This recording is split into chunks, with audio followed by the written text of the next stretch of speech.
Exercício 1. A única solução real da equação 7 expoente x igual a 59 expoente x menos 1 pertence ao intervalo. A linha A. Intervalo de 0 a 2 quintos, aberto em 0 e fechado em 2 quintos.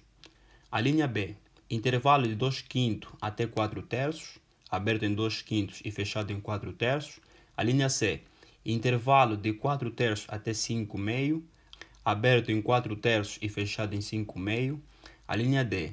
Intervalo de 5 meio até 10 terços, aberto em 5 meio e fechado em 10 terços. E a linha E. Intervalo de 10 terços até 4, aberto em 10 terços e fechado em 4. Então, este é um exercício muito simples. Temos aí uma equação exponencial. Para resolvê-la, vamos aplicar o conceito básico, algumas propriedades de potência, e depois teremos que fazer algumas considerações. Ou aplicar o método gráfico para saber o intervalo em que essa raiz vai pertencer, ou então aplicar o método de intervalos. Mas neste exercício eu vou aplicar o método de intervalo. Vocês em casa podem aplicar o método gráfico e compararemos as respostas. Portanto, 7 expoente x é igual a 59 expoente x menos 1, de acordo com as propriedades de potências. Vou cá reescrever as propriedades de potência que eu vou utilizar e depois vocês em casa vão ver qual a propriedade que eu utilizei. Então, a expoente n mais m é igual a expoente n vezes a expoente m. A expoente menos k é igual a 1 sobre a expoente k.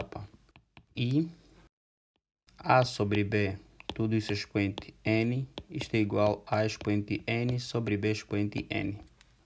Então, essas são as propriedades da potência que eu vou utilizar para resolver esta equação exponencial. Então, utilizando a primeira propriedade de potência, teria 7 expoente x será igual a 59 expoente x vezes 59 expoente menos 1. Isto implica que 7 expoente x será igual a 59 expoente x, utilizando a segunda propriedade, que divide por 59. 59 está dividido, vai passar a multiplicar, e 7 expoente x estará a multiplicar, passará a dividir. Então, 59 será igual a 59 expoente x, que divide por 7 expoente x. Utilizando a terceira propriedade, 59 sobre 7, tudo isso expoente x, será igual a 59. Em diante, uma vez que eu quero encontrar x, então aplico o logaritmo natural em ambos os membros. Isto implica que logaritmo natural de 59 sobre 7 expoente x será igual ao logaritmo natural de 59. De acordo com a propriedade dos logaritmos, log de a expoente n na base b, isto será igual a n log de a na base b.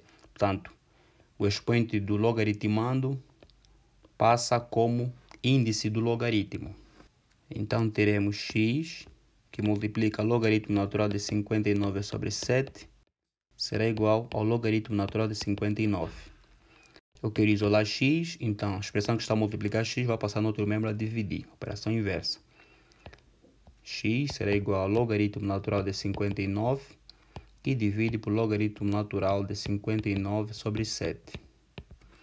Fazendo isso numa calculadora, isto será igual a 1,913. Como já fiz referência, vocês podem utilizar o método gráfico, representando todos os intervalos na horizontal e depois ver em que intervalo este valor de x pertence. Mas eu vou utilizar o método de intervalos. Vou representar todas as soluções dadas nas linhas A, B, C, D e E numa reta real e depois ver qual dos intervalos o valor de x encontrado pertence. Em diante vou reescrever esses valores. Portanto, 5 meio é 2,5 e 4 terços é 1,33. Isto significa que o nosso valor está mais próximo de 2. Portanto, nós temos aqui 2, não é? Então, o valor de x está mais próximo de 2. Ele encontra-se aqui. Então, digo que este é o valor de x encontrado. Como solução, podemos dizer que x pertence ao intervalo aberto de 4/3 até 5/2 fechado. A resposta que coincide com este valor encontrado é a resposta da linha C. Então vamos até a linha C, colocamos um X, um círculo ou alguma anotação indicando a resposta correta. Então esta é a resolução do primeiro exercício. Exercício 2. Seja A uma matriz real quadrada de ordem 2, tal que A que multiplica uma matriz quadrada com os elementos 1, 2, 3, 4 é igual a matriz quadrada com os elementos 1, x, y, 0 e A que multiplica a matriz quadrada com os elementos 2, 3, 4 e 5 será igual a matriz quadrada com os elementos x, 3, y mais 1 e 1. Então, o traço da matriz A é igual a linha A, 0, a linha B, 1, a linha C, 2, a linha D, 3 e a linha E, 4. Portanto, para resolver esse exercício, devemos inicialmente recordar o conceito de traço de uma matriz. Por definição, o traço de uma matriz acha-se somando os elementos da diagonal principal. Mas antes disso, vamos fazer uma consideração da matriz A. Considerar que a matriz A é uma matriz quadrada de ordem 2, com os elementos A, B, C, D. E eu preciso encontrar esses elementos e depois somar os elementos da diagonal principal e terei então o traço da matriz A. Então, consideremos uma matriz A igual a B, C, D, onde A, B, C e D pertencem a R. Então, multiplicação de matrizes. Como é que fizemos a multiplicação de duas matrizes? Fizemos a primeira linha da primeira matriz com a primeira coluna da segunda matriz. Em diante, somamos todos esses valores. Teremos assim o primeiro elemento. Depois, fizemos de igual modo a primeira linha com a segunda coluna. Teremos o segundo elemento. Vamos lá fazer para melhor compreensão. A vezes 1, A. B vezes 3, 3B. A mais 3B será igual a A mais 3B. Temos o primeiro elemento. O segundo elemento, A vezes 2, 2A. Mais B vezes 4, 4B. Temos o segundo elemento. E assim sucessivamente. Fizemos também para a segunda linha. A segunda linha com a primeira coluna e a segunda linha com a segunda coluna. C vezes 1 mais D vezes 3D. Então teríamos C mais 3D. E aqui teríamos 2C mais 4D. E isto tem que ser igual a 1x, y, 0.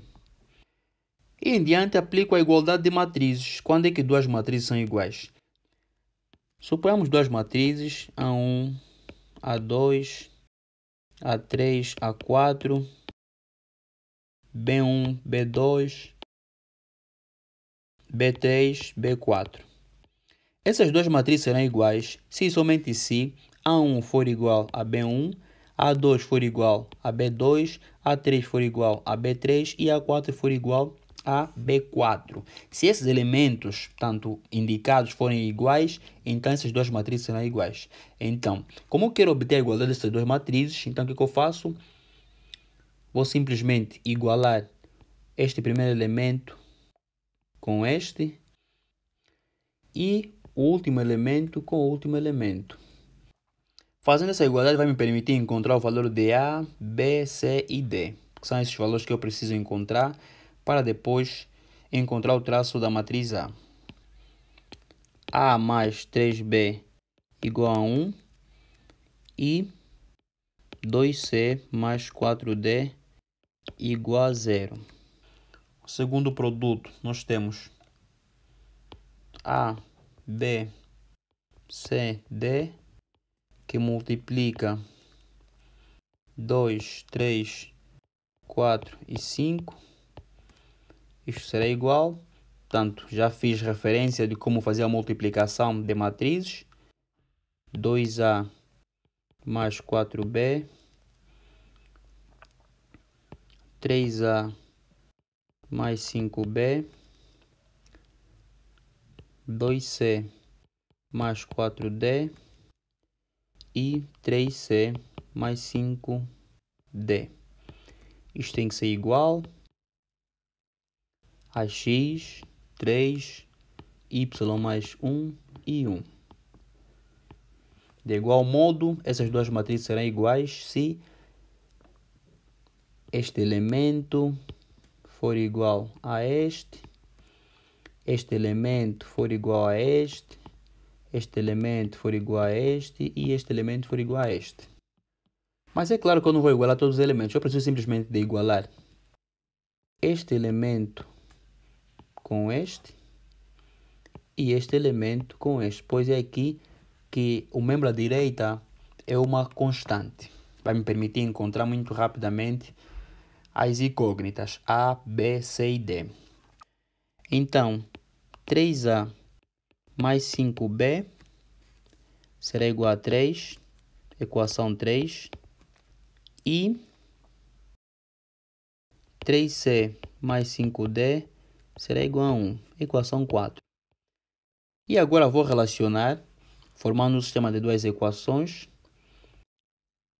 primeira com a terceira e segunda com a quarta, pois elas têm incógnitas comuns. Então teria A mais 3B será igual a 1 e 3A mais 5B será igual a 3. Portanto, para resolver um sistema de duas equações, duas incógnitas, usa-se qualquer tipo de método. Existem vários métodos. Método de Cramer, redução, adição, substituição, etc, etc. Vou utilizar o método de redução, adição. Vou multiplicar tudo isso por menos 3. Isto implica que menos 3A menos 9B será igual a menos 3.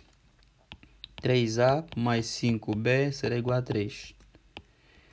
E vou reduzir uma variável, encontrando assim a outra. Menos 9B mais 5B, isso vai dar menos 4B igual a 0. Isto implica que B é igual a 0. B igual a 0, substituo numa das equações, nesse caso na segunda. Portanto, teria 3A mais 0, né? Seria 3A, será igual a 3. Isto implica que A será igual a 1. Portanto, encontrei o valor de A e B. Em diante, teria 2C mais 4D igual a 0 e 3C mais 5D igual a 1. Portanto, isolo D. D nesse contexto será igual a menos 2C sobre 4 e será igual a menos C sobre 2. E substituo na segunda. Tanto 3C menos 5 sobre 2C será igual a 1. Achando o denominador comum, isto implica que 6C menos 5C será igual a C e C igual a 2.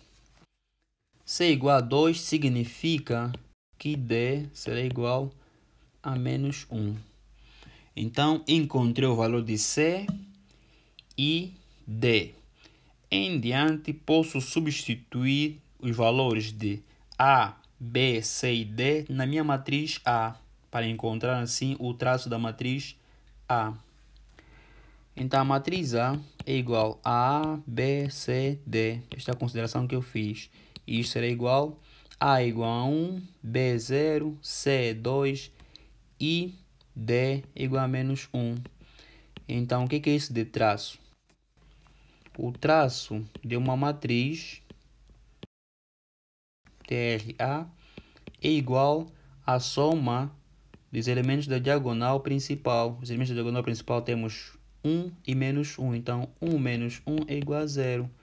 Então, isto implica que o traço da matriz A é igual a 0. Como resposta, a linha A. Portanto, esta é a resolução do exercício número 2. Vamos para o exercício número 3. Considera um triângulo ABC tal que o segmento de reta AB é igual a 14, o cosseno do ângulo de BAC é igual a 3/5 e o cosseno do ângulo ABC é igual a 5/13. Então, o raio da circunferência inscrita ao triângulo é igual a linha A, 2, a linha B, 2 raiz de 2, a linha C, 3, a linha D, 4 e a linha E, 4 raiz de 2. Portanto, para melhor compreender este exercício, vamos começar por fazer o esboço de um certo triângulo em que sobre o mesmo está inscrita uma certa circunferência. E nós precisamos determinar o raio desta circunferência. Este é o esboço do nosso triângulo ABC. O segmento de reta AB é igual a 14. O ângulo ABC vamos chamar de ângulo alfa,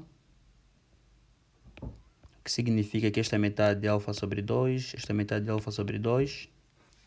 O ângulo BAC vamos chamar de ângulo beta, beta sobre 2, beta sobre 2.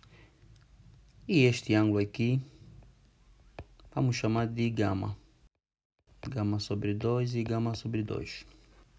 Portanto, esta circunferência tem um raio. A distância na horizontal vamos chamar de A.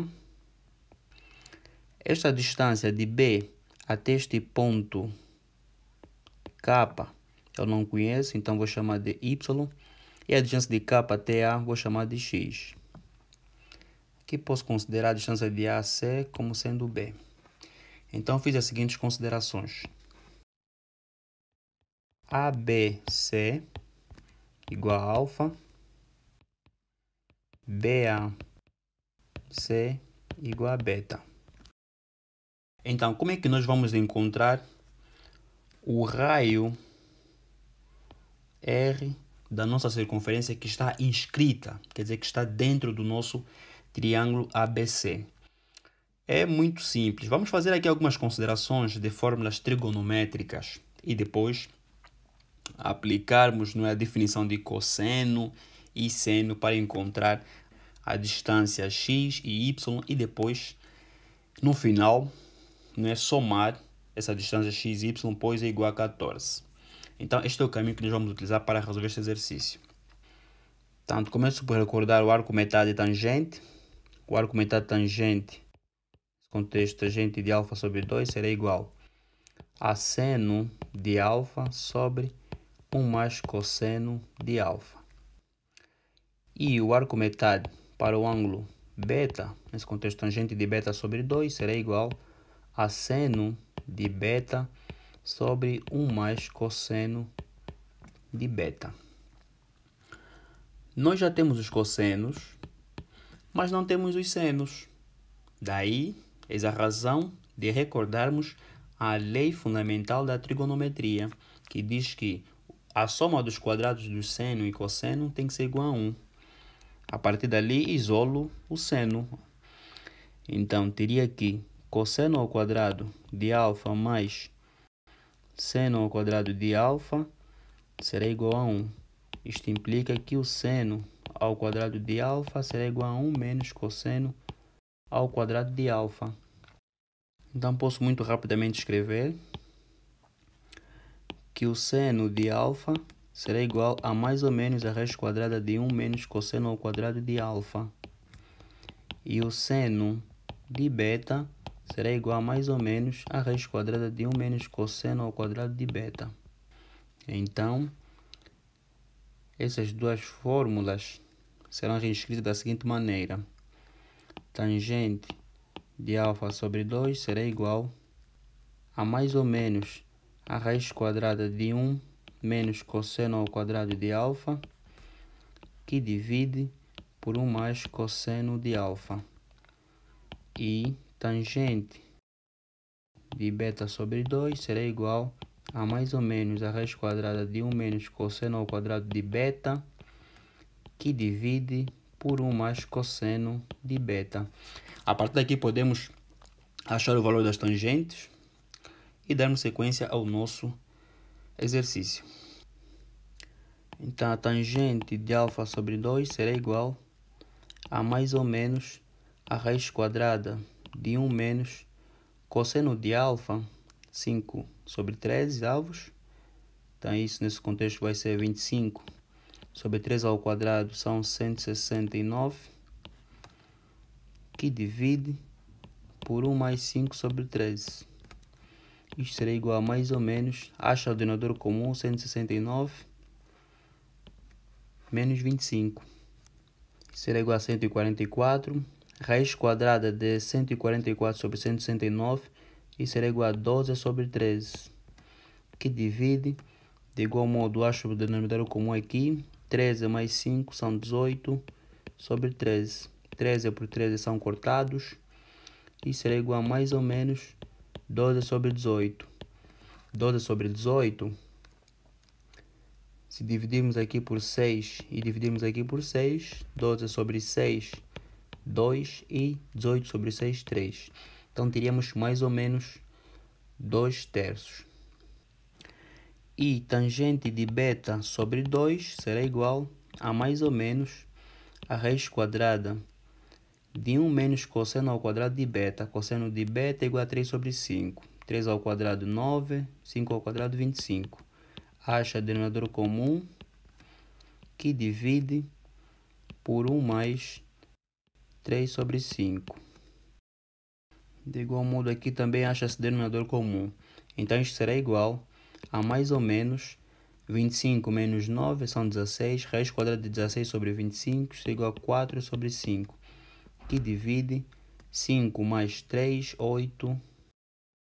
Que divide por 5. Simplificamos os 5. Isto será igual a mais ou menos 4 sobre 8.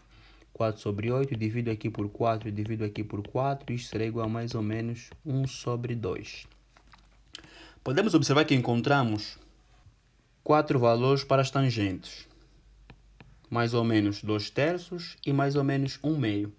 Mas atenção que os cossenos são positivos, o que significa que nós também devemos fazer a consideração dos senos positivo. Daí que vamos simplesmente escolher a parte positiva, pois a tangente é positiva no terceiro e no primeiro quadrante. Então vamos excluir os sinais negativos. Daí que tangente de alfa sobre 2 será igual a 2 terços e tangente de beta sobre 2 será igual a 1 meio. Em diante, vamos voltar no nosso triângulo. Precisamos encontrar uma relação entre essa distância e esta. Podemos ver que essa distância é x e essa distância é y. A soma é igual a 14. Então já posso escrever aqui que x mais y é igual a 14. E então posso achar uma relação de modo a obter tangente de alfa sobre 2 e tangente de beta sobre 2. Como é que é possível fazer essa relação? Portanto, eu tenho aqui este triângulo e este triângulo. Este triângulo está relacionado à distância y, que eu preciso, e este triângulo está relacionado à distância x. Podemos observar que aqui o ângulo é alfa sobre 2 e aqui o ângulo é beta sobre 2. Então, vamos extrair o triângulo 1 e o triângulo 2. Por definição, tangente de alfa sobre 2 será igual ao cateto oposto, R, sobre o cateto adjacente, x. Então, x será igual a R sobre a tangente de alfa sobre 2. Tangente de alfa sobre 2 é igual a 2 terços. Então, divisão de fração, isso seria 3R sobre 2. Encontradas as distâncias x e y, então substitua aqui. X mais y é igual a 14. Então, teria 3R sobre 2 mais 2R tem que ser igual a 14. Acho o denominador comum, 2, 2. Isto implica aqui 2 vezes 2, 4. 4 mais 3, 7. 7R será igual a 28. Portanto, 2 vezes 14 é 28. Então, R será igual a 28 sobre 7. Isto implica que o raio R será igual a 28 sobre 7. Isto é igual a 4. Portanto, podemos medir em centímetros ou metros, mas isto não é importante. Portanto, o raio é igual a 4. Podemos dar uma olhada nas nossas respostas e ver que a resposta correta é a linha D. Portanto, viemos na linha D, colocamos um X, um círculo ou uma certa notação que vocês quiserem. Esta foi a resolução do exercício número 3. Vamos para o exercício número 4. Seja S o subconjunto do plano cartesiano constituído pela união dos gráficos das funções f de x igual a 2 expoente x, g de x igual a 2 expoente menos x e h de x igual a logaritmo de base 2 de x, com x maior que 0. Para cada k maior que 0, seja n o número de interseções da reta y igual a kx com S, podemos afirmar que a linha A, n diferente de 1 para todo k maior que 0. A linha B, n igual a 2 para pelo menos 3 valores distintos de k. A linha C, n igual a 2 para exatamente 2 valores distintos de k. A linha D, n diferente de 3 para todo k maior que 0. E a linha E, o conjunto dos k maior que 0 para os quais n é igual a 3 é a união de dois intervalos disjuntos. Portanto, este é um exercício bem interessante. Para resolvê-lo, vamos fazer algumas considerações, mas inicialmente vamos começar por esboçar o gráfico, representar essas três funções graficamente, f de x, g de x e h de x. Portanto, este é o esboço do nosso gráfico.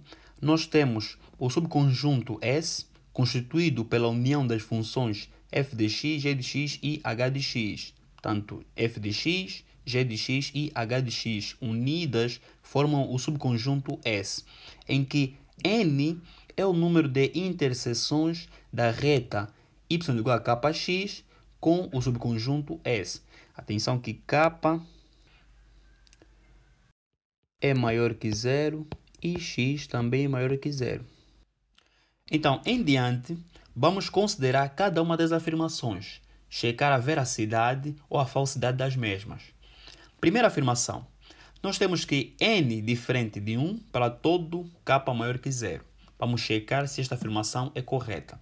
Para tal, vamos traçar uma reta, nesse contexto y igual a kx, em que k é maior que 0 e x também é maior que 0.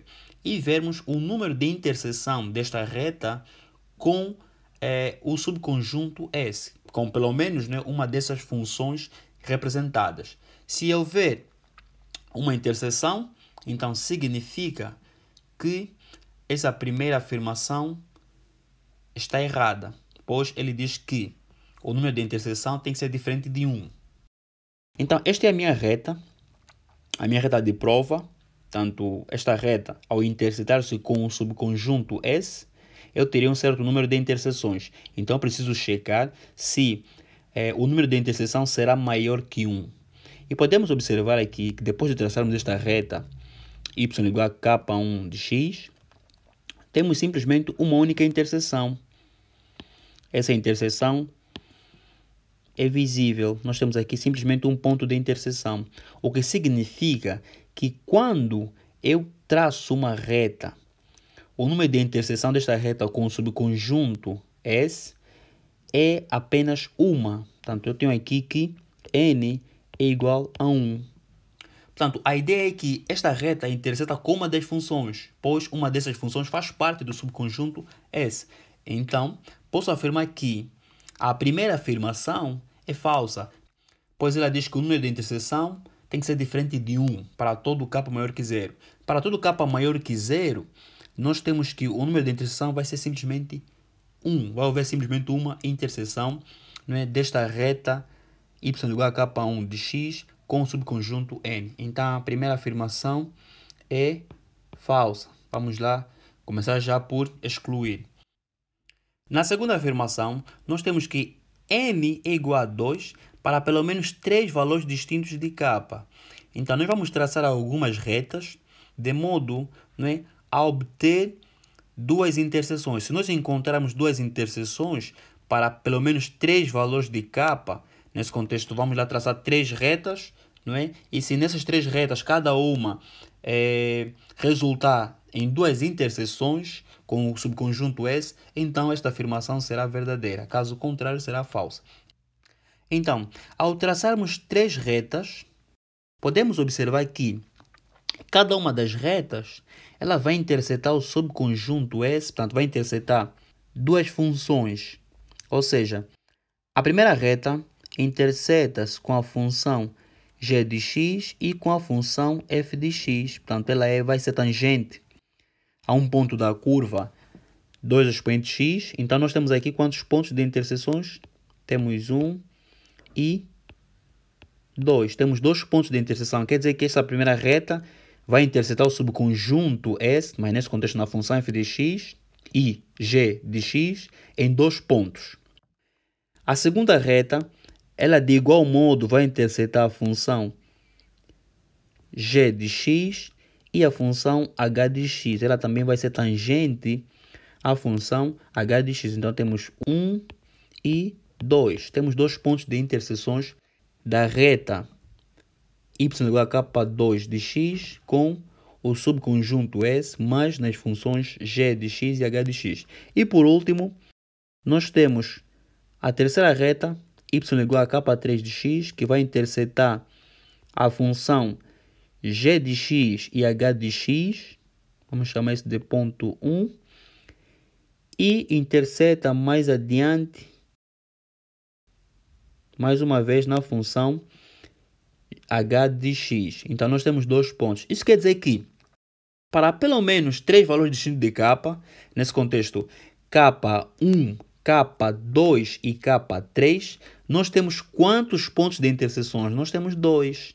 Quer dizer que, para pelo menos três valores distintos de k, nós encontramos quantos valores de n? 2, portanto, duas interseções. Então, a afirmação 2 é verdadeira. Mas nós vamos para o exercício, pois tem ainda as outras afirmações. Vamos checar as outras afirmações e, no final, escrevermos, então, a linha correta, que nesse contexto será a nossa resposta.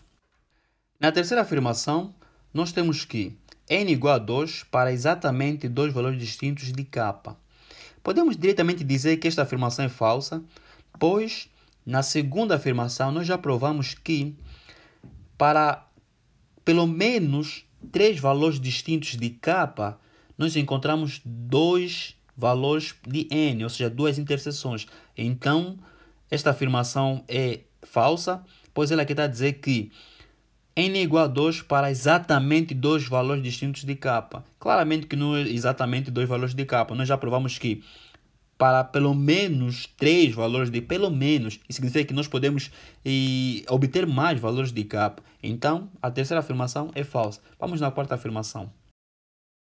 Então, para a quarta afirmação, nós de igual modo traçamos três retas, não é? Y igual a k1 de x, e observamos que a primeira reta, y igual a k1 de x, ela já interseta, não é?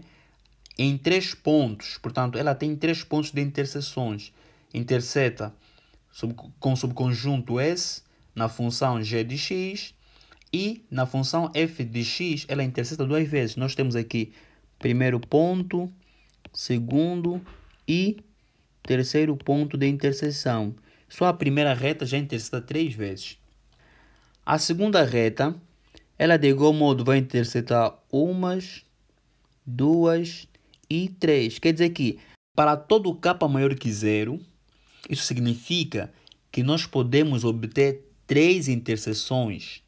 E a última reta também vai intersetar o subconjunto S em três pontos. Portanto, tem três pontos de interseções. Então, como a quarta afirmação afirma que n diferente de 3, quer dizer que o número de interseções tem que ser diferente de 3 para todo k maior que 0, e nós encontramos pelo menos 3 interseções, então podemos diretamente dizer que a quarta afirmação também é falsa. Vamos para a quinta e última afirmação.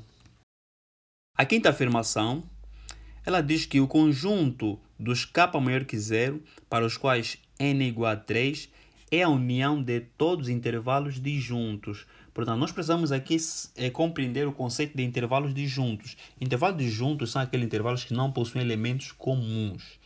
Então, vamos lá checar esta afirmação.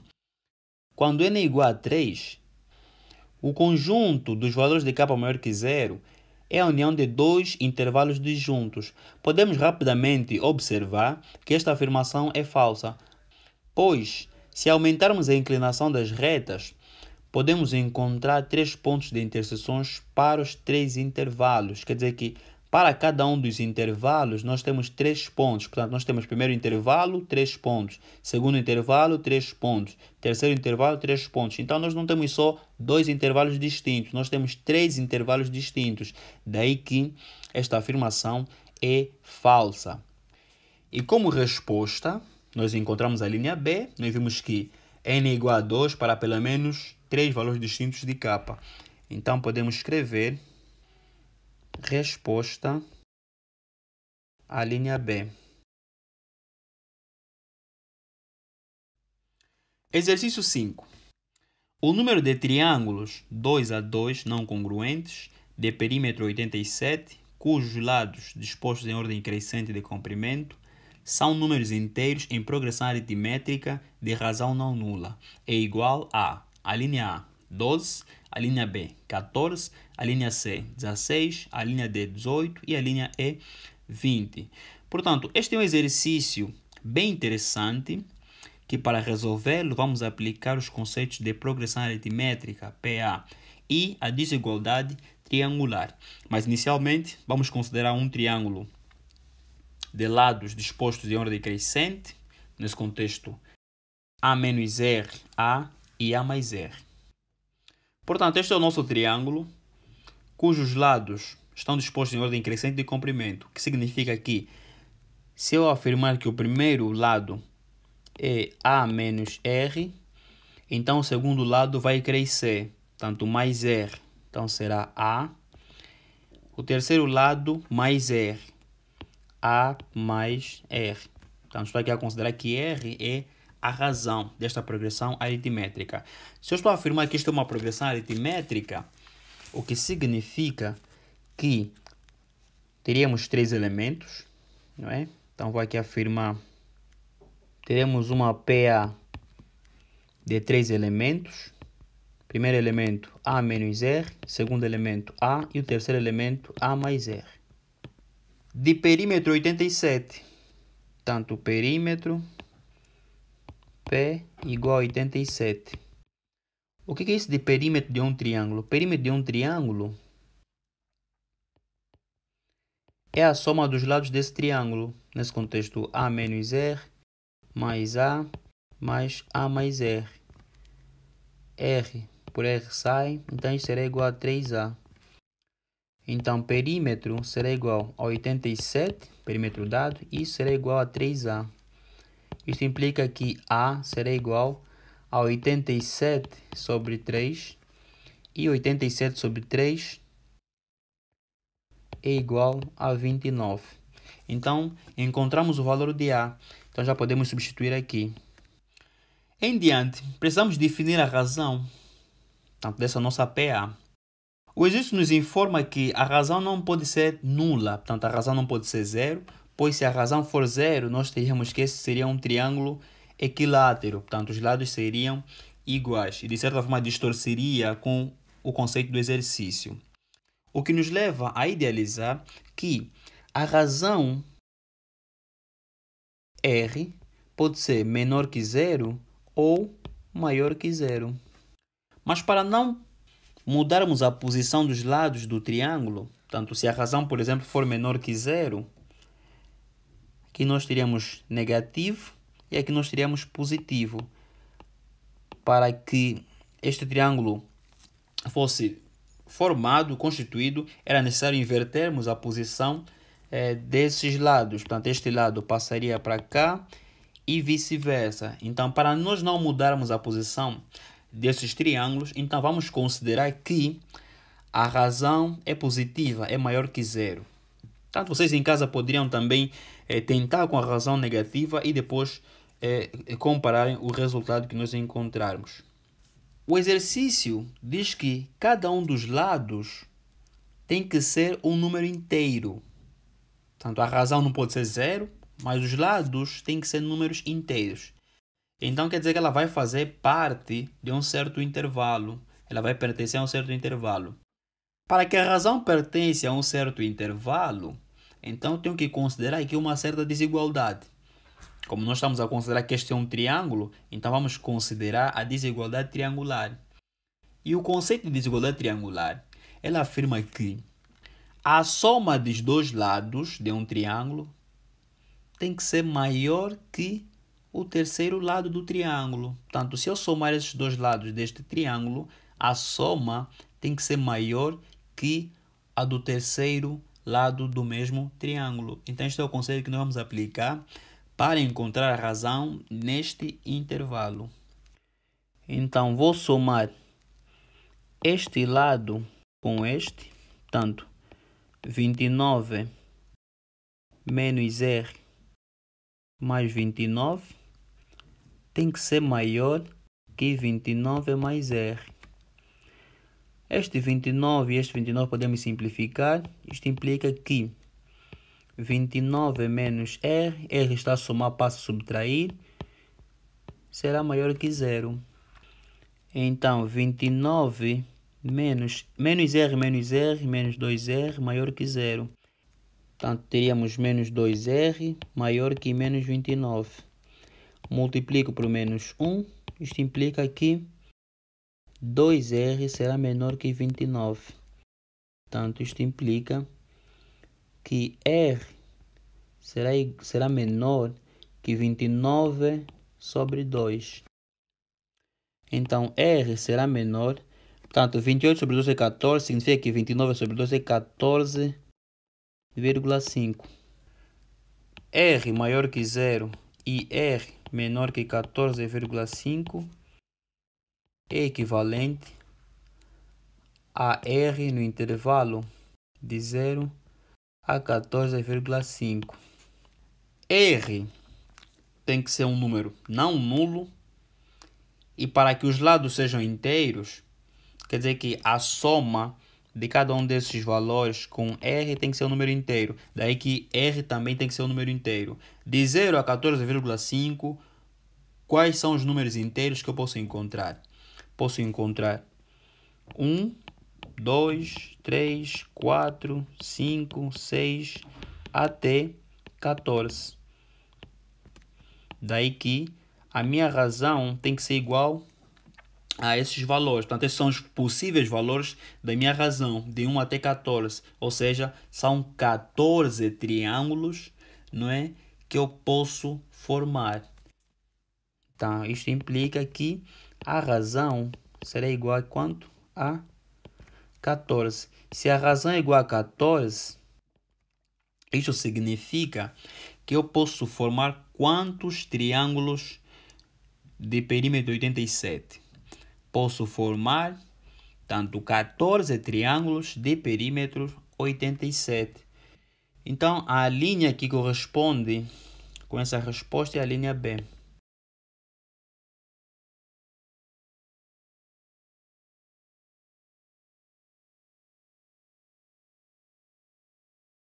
Exercício 1. Seja f tal que o domínio está definido em R, uma função onde D, o domínio, é igual a x pertencente a R, tal que x é diferente de 0 e x diferente de 1, e que satisfaz a equação f de x menos 1 sobre x mais f de x menos x é igual a 2. O valor de f de 2 é a linha A, 5 quarto, a linha B, 1 quarto, a linha C, 1 meio, a linha D, 1 e a linha E, 7 meio. Então, para resolver este exercício, vamos atribuir valores para x, de modo a encontrar o valor da função f de 2, mas para isso é necessário ter bastante atenção para não atribuir muitos valores e encontrar várias incógnitas. Por isso, vamos atribuir apenas 3 valores. Para x igual a menos 1, isto implica que f de x, portanto, onde temos x vamos substituir menos 1, menos 1 sobre menos 1, mais f de menos 1, menos 1 vezes menos 1 vai dar mais 1 igual a 2. Isto implica que menos 1 dividido por menos 1, isto será igual a f de 2, mais f de menos 1. Este 1 está aqui a somar, passaria a subtrair 2, isso seria 2 menos 1, isso daria 1. Então, tenho aqui a primeira equação. Para x igual a 2, isto implica que f de 2 menos 1 sobre 2 mais f de 2 menos 2 será igual a 2. Isto implica que f 2 menos 1, 1 de 1 sobre 2 mais f de 2 será igual a 4. Segunda equação. E por fim, para x igual a 1 sobre 2. Isto implica que f de 1 sobre 2 menos 1 sobre 1 sobre 2 mais f de 1 sobre 2 menos 1 sobre 2 será igual a 2. Isto implica que f, tanto aqui teria que achar denominador comum, 2, 1 menos 2 vai dar menos 1, tanto menos 1 sobre 2, dividindo por 1 sobre 2, isso será igual a menos 1. Mais f de 1 sobre 2, isto será igual, tanto 2 mais 1 sobre 2, acho o denominador comum, 2 vezes 2, 4, 4 mais 1, 5. Então, teria 5 sobre 2. Então, escrevo aqui 5 sobre 2. Tenho aqui a terceira equação. Em diante, vou formar um sistema de 3 equações e aplicar o método de adição-redução para resolvê-lo. Então, f de 2 mais f de menos 1 será igual a 1, primeira equação. F de 1 sobre 2 mais f de 2 igual a 4, segunda equação. E a terceira e última, f de menos 1 mais f de 1 sobre 2 será igual a 5 sobre 2. Este é o sistema de 3 equações. Multiplico a primeira equação por menos 1. Isto implica que menos f de 2 menos f de menos 1 será igual a menos 1. F de 1 sobre 2, portanto, as outras duas equações reescrevo. Igual a 4. F de menos 1 mais f de 1 sobre 2 igual a 5 sobre 2. Em diante, portanto, vou somar essas expressões, tanto membro esquerdo com membro esquerdo, membro direito com membro direito. Então, teria menos f de 2 mais f de 2 são simétricos, podemos simplificar. Menos f de menos 1 mais f de menos 1 também são simétricos, podemos simplificar. Restaria-nos f de 1 meio mais f de 1 meio. Isso seria igual a 2f de 1 meio igual menos 1 mais 4 vai dar 3. 3 mais 5 sobre 2. Portanto, achando o denominador comum, 2. Portanto, 2 vezes 3, 6. 6 mais 5, 11 sobre 2.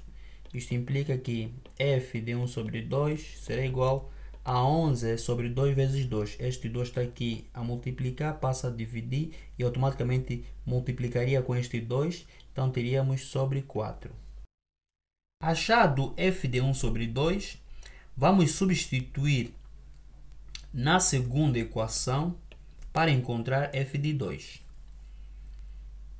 Então, teria f de 2 mais f de 1 sobre 2, que é 11 sobre 4, e será igual a 4.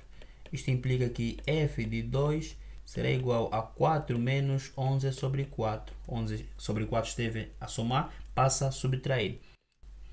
Acho de igual modo o denominador comum. Portanto, 4 vezes 4, 16. 16 menos 11, isso será igual a 5. Então, 5 sobre 4. Isto implica que f de 2 será igual a 5 sobre 4. Este é o valor da função em 2. Como resposta, a linha A. Portanto, esta foi a resolução do primeiro exercício. Exercício muito simples.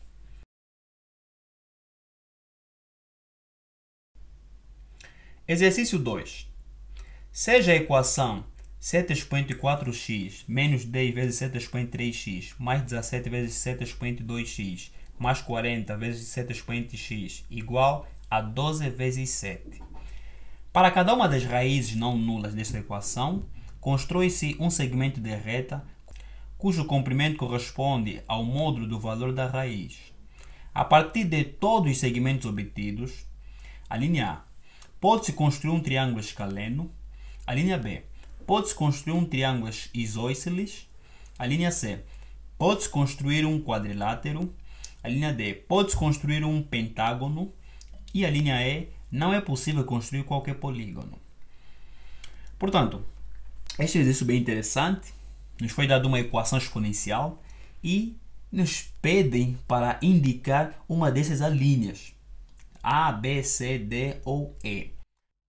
Para indicar a resposta correta, vamos começar por resolver esta equação exponencial. Depois, fazer algumas considerações.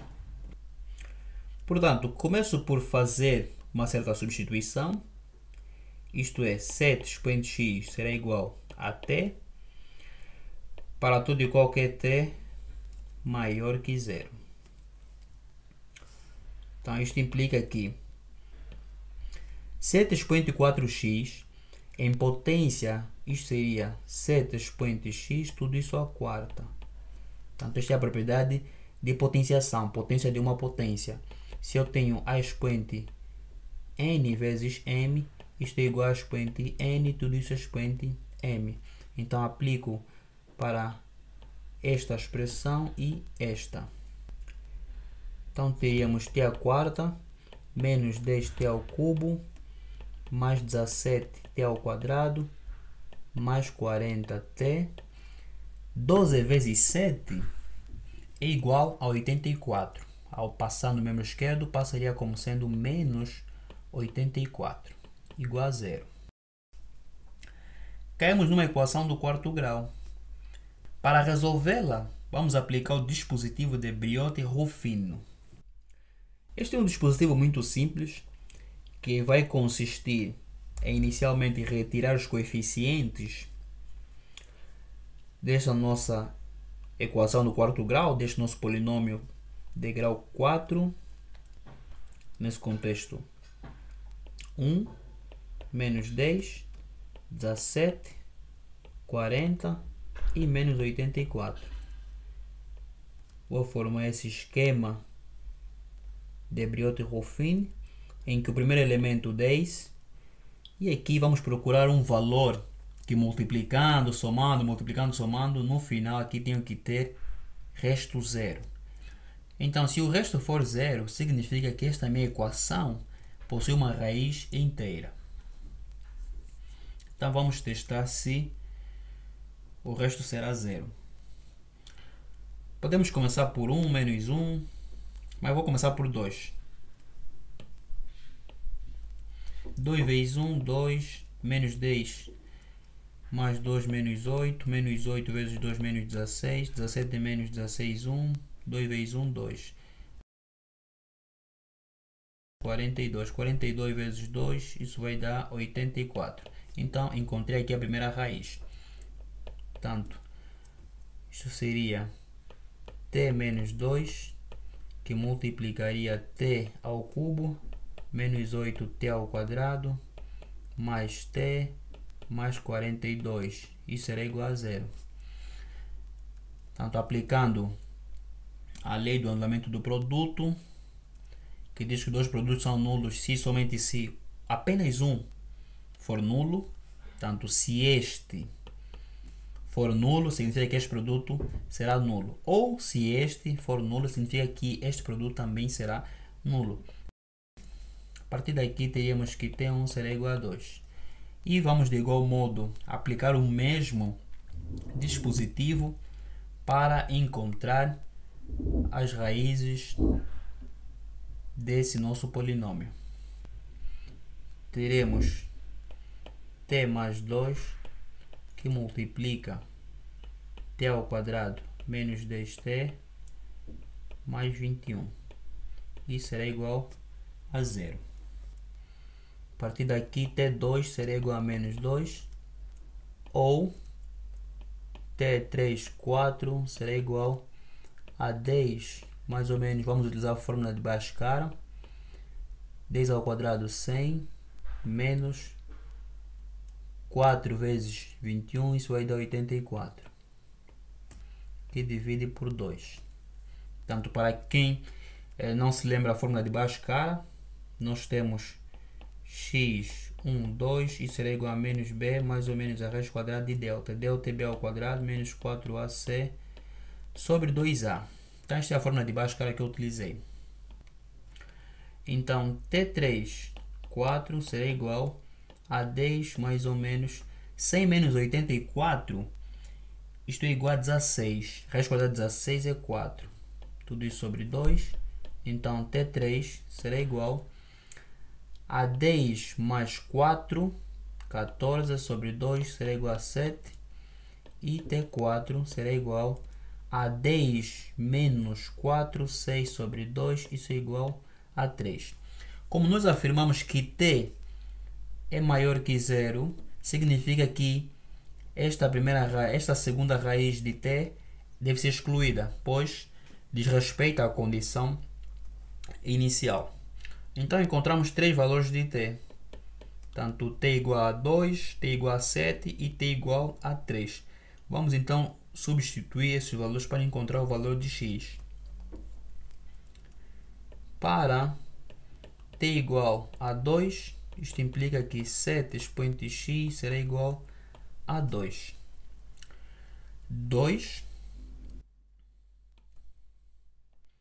é o mesmo como se eu escrevesse 7 expoente logaritmo de 7, tanto a base 7 de 2.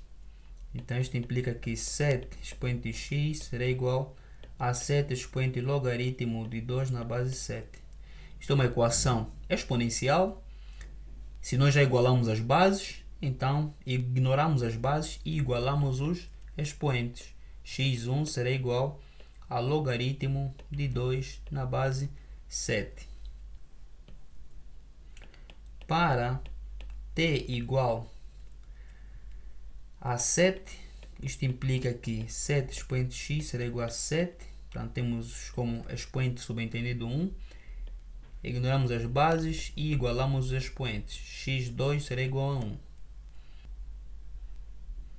E por fim, para t igual a 3, isto implica que 7 expoente x será igual a 3. 3, portanto, é igual a 7 expoente logaritmo de 3 na base 7. Então, isto será igual a 7 expoente logaritmo de 3 na base 7. E a partir daqui, igualamos os expoentes. X será igual, portanto, x3 será igual a logaritmo de 3 na base 7. Então, encontramos três raízes, x1, x2, x3. Uma vez que x1 e x2 estão sob forma de logaritmo, então vamos de igual modo representar a raiz x2 em logaritmo. O que é 1? 1 é o logaritmo cujo logaritmo é igual à base. Então, nesse contexto, é o logaritmo de 7 na base 7. Então, escrevo aqui x2 será igual ao logaritmo de 7 na base 7.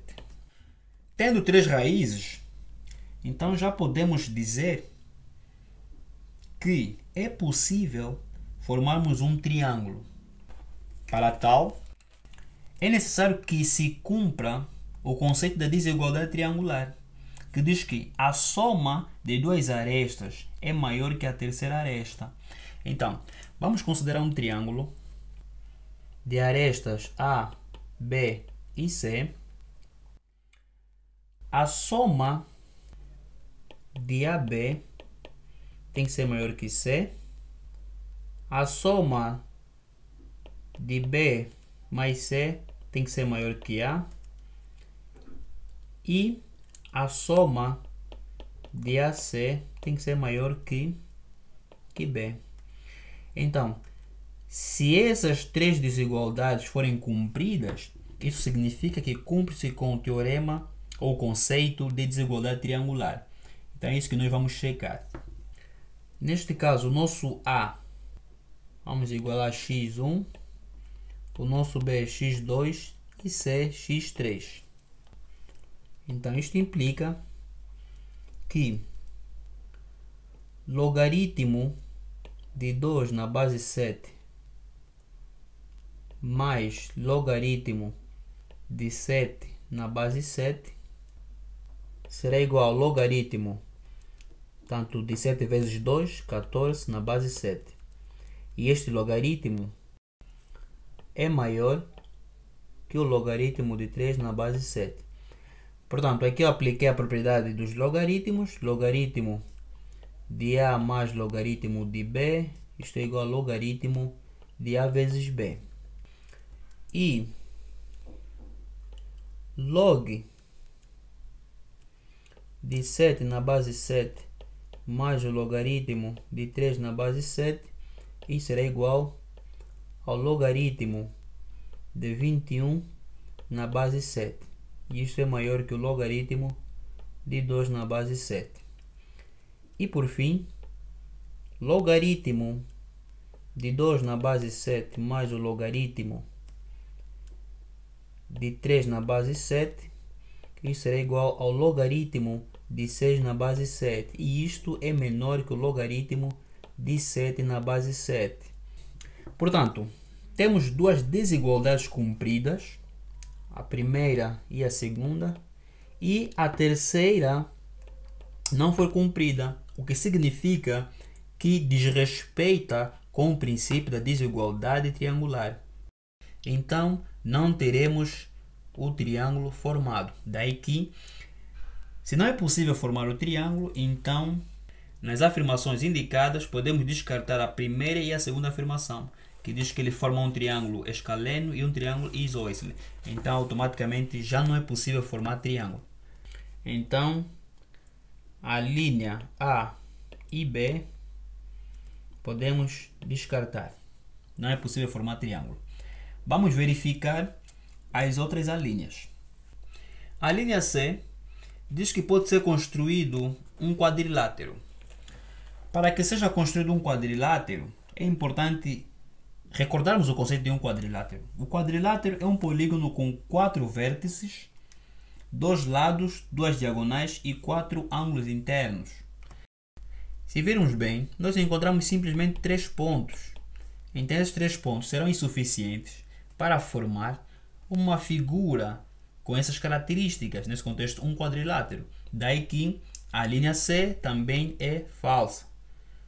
Vamos descartar também a linha C. A linha D afirma que pode-se construir um pentágono. Mais uma vez vamos recordar o conceito de pentágono. Pentágono, tanto é um polígono com 5 lados iguais. 1, 2, 3, 4, 5. A. Então, teríamos que ter quantos pontos? Portanto, quantos vértices? 1, 2, 3, 4, 5 vértices. E nós só temos 3. Daí que a linha D também é falsa. Podemos excluir a linha D. Não é possível construir qualquer pentágono. Resta-nos apenas a linha E. A linha E que diz que não é possível construir qualquer polígono. Claro, com essas características, se nós não temos nem triângulo, nem pentágono, nem quadrilátero, então não é possível formarmos um polígono. A resposta correta é a linha E. Então, esta foi a resolução do exercício número 2. Exercício 3. No que diz respeito à posição relativa das circunferências representadas pelas equações x² mais y² menos 6x menos 8y igual a 11 e x² mais y² menos 8x mais 4y igual a menos 16, pode-se afirmar que elas são a linha A, exteriores, A linha B, tangentes exteriores. A linha C, tangentes interiores. A linha D, concêntricas. E a linha E, secantes. Portanto, estamos perante um exercício de geometria analítica, concretamente circunferências. Para indicar a resposta correta deste exercício, é muito mais simples analisar cada um dos conceitos das linhas dadas como as possíveis respostas e no final escolhermos a verdadeira. Então, vamos começar por analisar a linha A. Circunferências exteriores. Quando é que duas circunferências são exteriores? Duas circunferências são exteriores quando a distância do centro da primeira circunferência até o centro da segunda circunferência for maior que a soma dos seus raios. Então, se eu tenho aqui uma circunferência de raio R1, como são exteriores, quer dizer que eles encontram-se a uma certa distância. E aqui tem uma outra circunferência de raio 2. Portanto, se essa distância do centro 1 até o centro 2, distância dos centros, for maior que a soma dos seus raios, então posso afirmar que essas duas circunferências são exteriores. Então vamos checar a linha A se baseando nas circunferências dadas, portanto, nessas duas equações. Como nós queremos saber qual é o centro dessas circunferências e os raios, então vamos representá-la de uma outra forma, tanto na forma geral, portanto x menos x0 ao quadrado mais y menos y0 ao quadrado é igual a raio ao quadrado. Esta é a equação geral de uma circunferência, em que o centro é definido como sendo x0 e y0. Portanto, o centro tem coordenadas x0 e y0. São esses valores que nós encontramos aqui. Então, vou aqui aplicar um certo artifício para transformar essas circunferências. Faço o seguinte: x menos 3 ao quadrado, isto será igual a quem? A x ao quadrado menos 6x mais 9. Então eu quero encontrar só esta parte, significa que 9 passa a subtrair. Então isto implica que x menos 3 tudo isso ao quadrado menos 9 será igual a x ao quadrado menos 6x. O mesmo faço para o y, portanto y menos 4 ao quadrado, isto será igual a y ao quadrado menos, portanto, 8y mais 16. Portanto, este 16 passa aqui a subtrair. Então, o mesmo que eu vou fazer para a segunda equação. Então, teria x menos 3, tudo isso ao quadrado, menos 9, mais y menos 4 ao quadrado menos 16 igual a 11. Menos 9 menos 16, isso será igual a menos 25. Menos 25, passando no outro mesmo, mais 25. 11 mais 25, 36. Então, isto implica que esta circunferência será x menos 3 ao quadrado mais y menos 4 ao quadrado. Isso será igual a 36. 36 é 6 ao quadrado. Então, esta circunferência tem como centro, portanto, vou chamar de C1, em 3 e 4.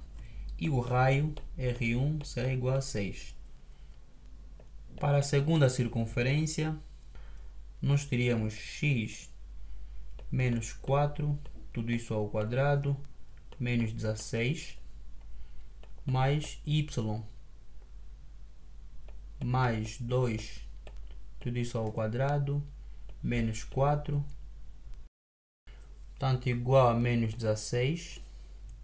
Então x menos 4, tudo isso ao quadrado, mais y mais 2, tudo isso ao quadrado, menos 16 menos 4, menos 20, menos 20, passando no outro mesmo vai ser mais 20, menos 16 é igual a 4. 4 é igual a 2 ao quadrado. Então esta circunferência tem como centro C2 em 4 e menos 2. E o raio R2 é igual a 2. E agora eu vou determinar a distância entre esses dois centros. Para determinar a distância entre esses dois centros, que eu vou considerar como 2 pontos, uso a seguinte fórmula. Distância entre 2 pontos é igual a raiz quadrada tanto de x1 menos x2, tudo isso ao quadrado, ou x2 menos x1, mais y1 menos y2, ou y2 menos y1. Então isto será igual a raiz quadrada. Portanto, aqui nós temos x1, y1, x2, y2. Portanto, 3 menos 4, tudo isso ao quadrado, mais 4 menos 2 vezes menos 1 mais 2. Tudo isso ao quadrado. Isto será igual, portanto, 4 mais 2, 6, 6 ao quadrado, 36. 36 mais 1 será igual a raiz quadrada de 37. Raiz quadrada de 37 é igual a 6,08. E agora determino a soma desses dois raios. Portanto, R1 mais R2 será igual, portanto, a 6 mais 2, isso será igual a 8. Isto implica que a distância entre esses dois pontos não é maior que a soma dos raios. Como consequência, essas duas circunferências não são exteriores.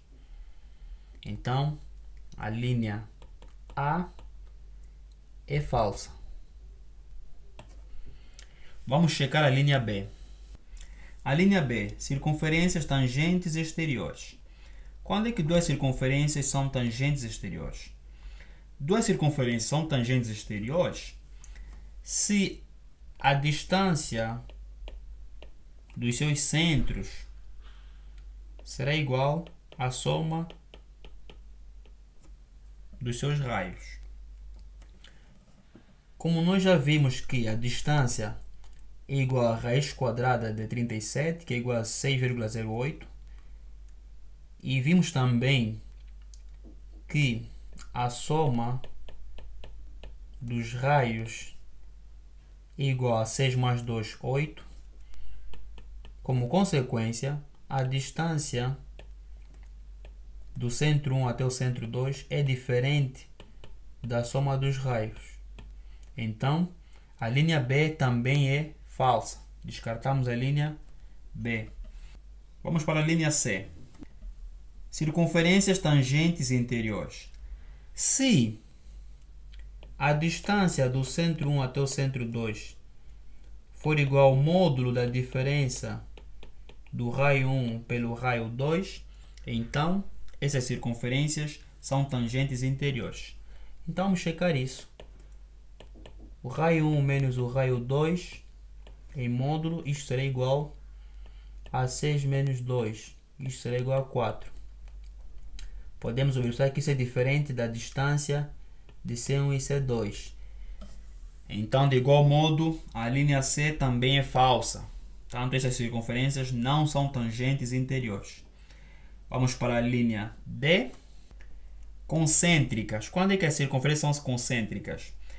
Duas circunferências são concêntricas quando têm o mesmo centro. Portanto, cêntricas vem de centro. Ou seja, se as circunferências têm o mesmo centro, significa que a distância do centro 1 até o centro 2 é igual a zero, é a mesma. Portanto, distância de C1, C2 é igual a zero. E se a distância dos centros são iguais a zero, e nós encontramos que a distância desses dois centros é diferente de zero, então a linha D também é falsa. Vamos descartar a linha D. E resta-nos apenas a linha E. Quando é que duas circunferências são secantes? Duas circunferências são secantes se a distância dos seus centros pertencer ao intervalo do módulo de R1 menos R2 até R1 mais R2. Nós já determinamos a distância, 6,08. Esta soma deu 8 e aqui deu 4. Podemos observar que 4 é menor que 6,08 e é menor que 8. Muito rapidamente podemos dizer que cumpre com o conceito de circunferência secantes. Então, podemos dizer que a linha E é verdadeira.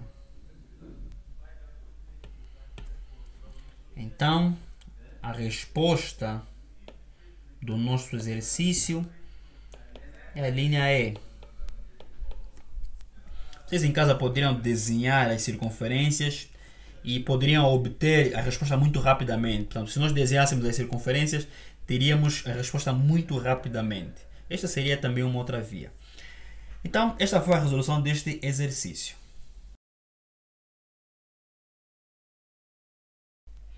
Quarto exercício. Seja ABC um triângulo tal que 2 seno do ângulo em A menos o seno do ângulo em B menos o seno do ângulo em C igual a 0. Prove que o valor da cotangente de B sobre 2 vezes a cotangente do ângulo formado em C sobre 2 é um número inteiro e determine-o. Portanto, este é um exercício também bem interessante. Nos pedem para determinar o valor do produto dessas cotangentes, dos arcos metades. E vamos então começar por fazer o esboço de um certo gráfico. Vamos considerar um certo triângulo ABC e em diante aplicar a lei dos senos e as fórmulas trigonométricas para solucioná-lo. Portanto, este é o esboço do nosso triângulo ABC, em que eu considerei o ângulo em A como sendo alfa, o ângulo em B beta e o ângulo em C gama. E os lados A, B, C. Portanto, deixa eu fazer aqui uma anotação. O ângulo formado em A é igual a alfa, o ângulo formado em B é igual a beta e o ângulo formado em C é igual a gama. Então, de acordo com os dados, temos que 2 seno do ângulo formado em A alfa menos seno do ângulo formado em B beta menos seno do ângulo formado em C gama é igual a 0. E nos pedem para determinar o produto da cotangente de beta sobre 2 vezes a cotangente de gama sobre 2. Isso que nós queremos encontrar. Então vamos começar por isolar o seno de alfa e depois aplicar a lei dos senos. Então seno de alfa será igual a seno de beta mais seno de gama sobre 2. E a partir da lei dos senos, nós temos que A, uma vez que ele é proporcional ao ângulo alfa, então essa distância A sobre o seno do ângulo alfa será igual a B proporcional ao ângulo beta sobre o seno de beta será igual a C, que é proporcional ao ângulo gama. Portanto, C sobre o seno de gama, e tudo isso tem que ser igual ao raio. Se tivermos que colocar este triângulo inscrito numa circunferência, então isso tem que ser igual ao raio. A partir daqui, podemos dizer que A sobre o seno de alfa é igual a 2R, B sobre seno de beta também é igual a 2R, e C sobre seno de gama é igual a 2R. Vamos isolar os senos. Seno de alfa será igual a sobre 2R. Seno de beta será igual AB sobre 2R, seno de gama será igual a C sobre 2R. E em diante substituo aqui. Teria A sobre 2R será igual a 1 sobre 2, que multiplica B sobre 2R mais C sobre 2R. 2R, 2R, 2R, podemos simplificar. Então, isto implica que 2A será igual a B mais C. Vou chamar isso de equação 1. Depois de encontrar a equação 1, vou utilizar a fórmula da cotangente para o arco metade. O que é isso de cotangente do arco metade?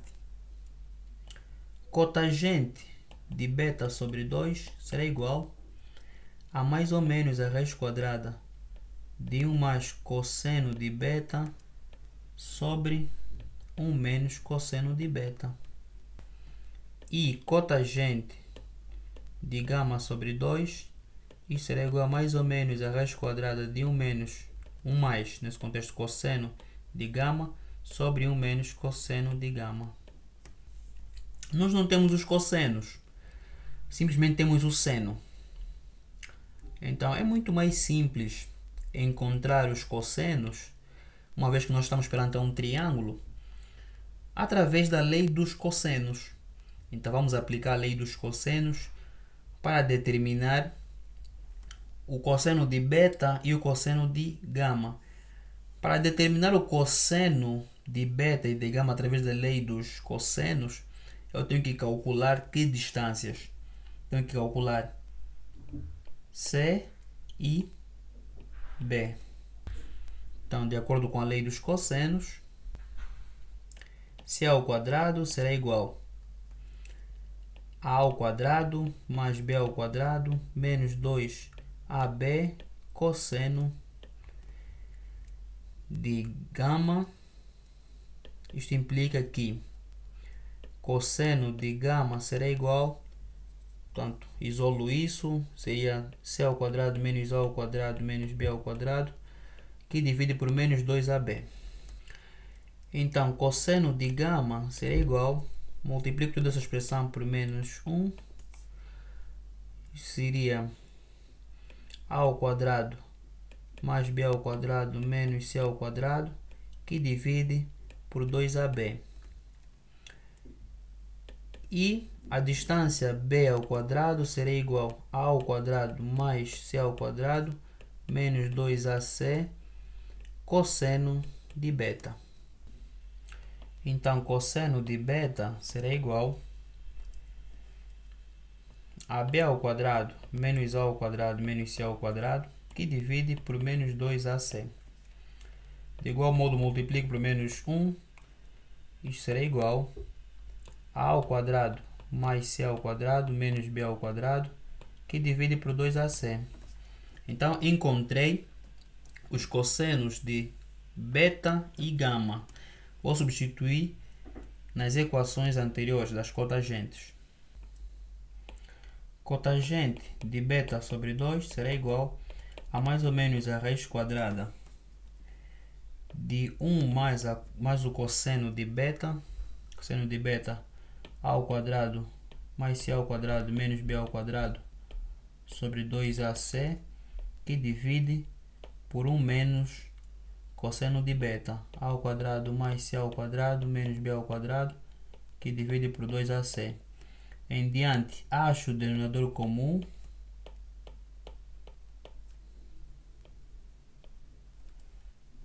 Isto será igual a 2AC mais A ao quadrado mais C ao quadrado menos B ao quadrado, que divide por 2AC menos A ao quadrado menos C ao quadrado mais B ao quadrado. Portanto, depois teríamos que simplificar 2AC. Então, já não represento. E vamos agora olhar no numerador e no denominador. Nós temos C ao quadrado mais A ao quadrado mais 2AC. Quando vocês olham para essa expressão, o que vos vem em mente? Isto vem em mente a um certo desenvolvimento. Quadrado de uma soma, A mais C. A mais C ao quadrado é igual ao quadrado mais c ao quadrado mais 2ac. Então substituo esse quadrado desta soma para o numerador. E para o denominador, eu também teria aqui o quadrado de uma certa diferença, não é? Mas tinha que evidenciar aqui o sinal para ter o quadrado dessa diferença entre A e C.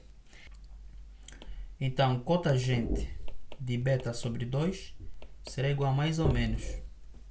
Tanto aqui é mais ou menos a raiz quadrada de A mais C ao quadrado menos B ao quadrado, que divide tanto por menos A menos C ao quadrado mais B ao quadrado.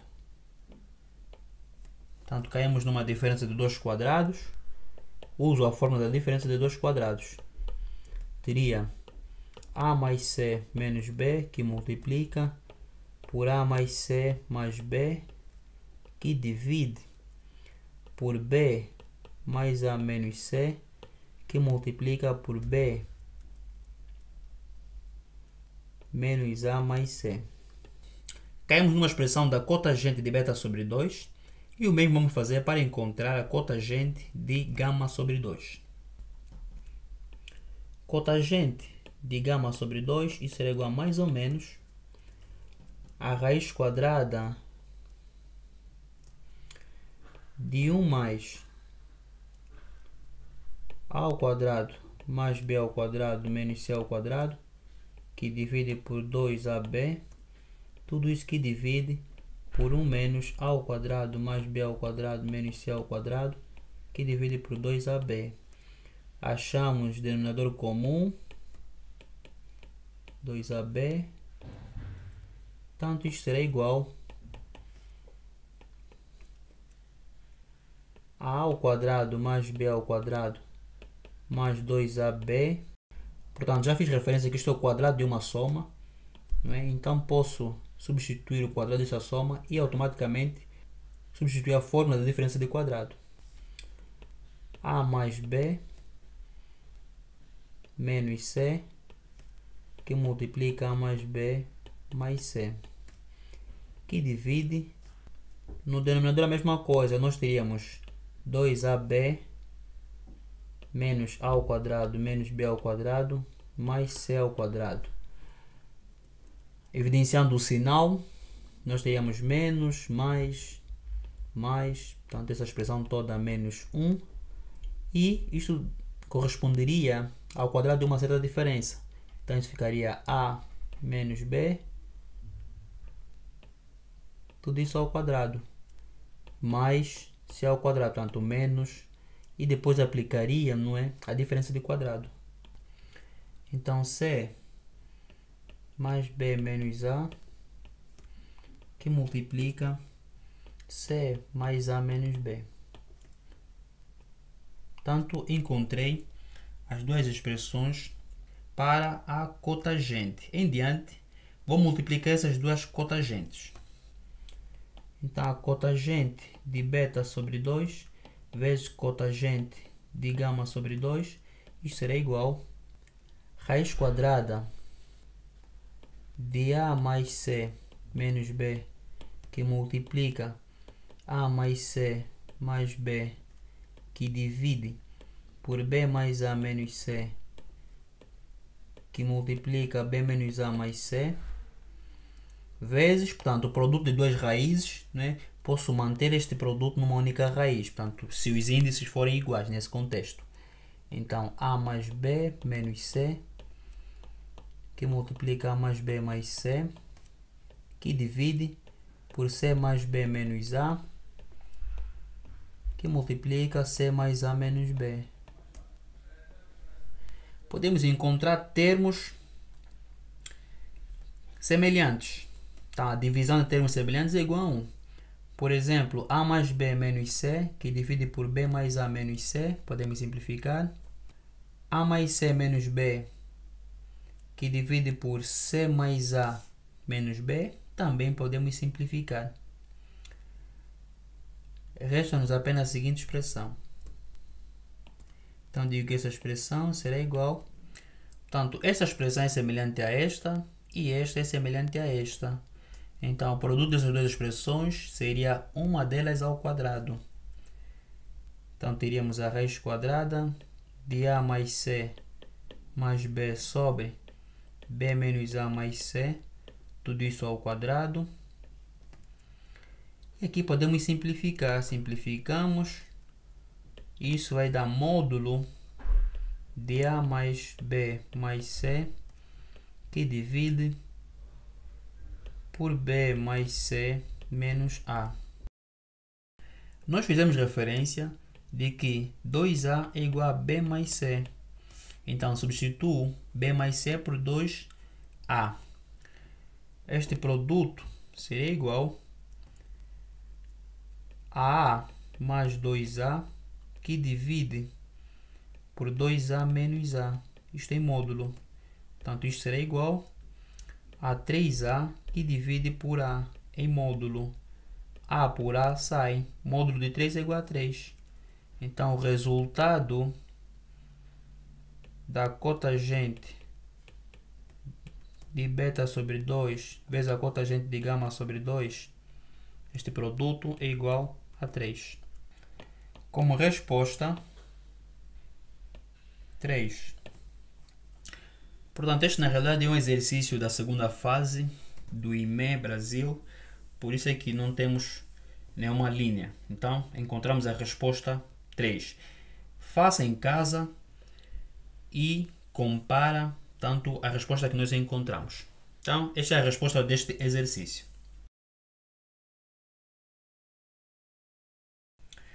E por último, exercício 5. Se A é a área da região R do plano cartesiano, dada por R igual a xy pertencente a R2, tal que x pertence ao intervalo fechado de 2 a 10 e y pertence ao intervalo fechado de 0 até o logaritmo natural de x. Então, é correto afirmar que a linha A será menor ou igual ao logaritmo natural de 20 expoente 4. A linha B, logaritmo natural do logaritmo natural de 9 fatorial será menor ou igual ao logaritmo natural de A e será menor ou igual a 2 mais logaritmo natural de 9 fatorial. A linha C, A será maior ou igual ao logaritmo natural de 10 fatorial menos logaritmo natural de 2. A linha D, 1 sobre 9 fatorial menor ou igual a L expoente menos A menor que 20 expoente menos 4. E por último, a linha E, logaritmo natural de 10 menos logaritmo natural de 2 será menor ou igual a A e será menor ou igual a 10 logaritmo natural de 10 menos 2 logaritmo natural de 2 menos 10. Portanto, este é um exercício bem interessante. Nós temos aqui uma certa região A, né, definida em R2, e as respostas estão dadas em forma de intervalos. Para a melhor compreensão, vamos começar por fazer o esboço de um gráfico, em que nós vamos aplicar o conceito de integral definida para calcular a área da figura indicada. Quer dizer que não basta calcular a área, não é, limitada pela região R, senão fazer muitas considerações. Então, vamos a isso. Portanto, este é o esboço do nosso gráfico. Nós temos a representação de uma curva, y igual ao logaritmo natural de x, e um certo intervalo na horizontal de x, de 2 até 10, formando então um espaço fechado, uma região fechada que nós vamos chamar de região R. E nós precisamos determinar a área formada. Como é que determinamos a área? Através do integral definido. Vamos calcular o integral definido, tanto saindo de 2 até 10, de quem? Dessa nossa função logaritmo natural de x. Então, a área será igual ao integral definido de 2 até 10 do logaritmo natural de x de dx. A área será igual. Portanto, este é um integral por partes. Então, podemos resolver da seguinte maneira. U será igual ao logaritmo natural de x, a parte diferenciável. Acho o diferencial. Seria 1 sobre x d de x. E d de v.